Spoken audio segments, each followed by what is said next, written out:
تازہ ترین ویڈیوز کے لیے ہمارا چینل سبسکرائب کر کے بیل آئیکن پریس کریں تاکہ آپ کو ملے ہر اپڈیٹ سب سے پہلے۔ پچھلے دنوں ایک بڑی تقریب ہوئی اور اس کے بعد سے کچھ لوگ شروع ہو گئے جنہوں نے 3 سال تباہی مچائی اس ملک میں،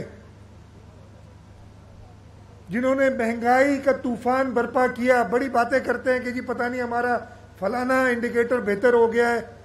میں آپ لوگوں سے پوچھتا ہوں، کیا پچھلے 3 سال میں کوئی فائدہ عوام الناس کو ملا ہے اس حکومت سے جو وفاقی حکومت ہے ہماری؟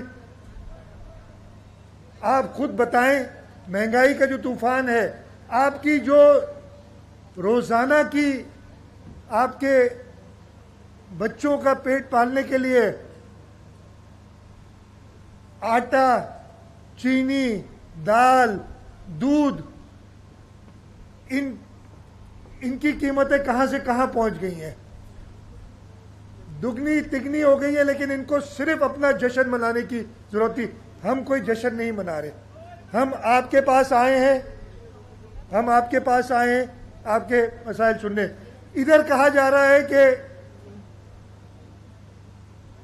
1800 ارب روپے 3 سال میں حکومت سندھ کو ملے ہیں، اس کا حساب دے۔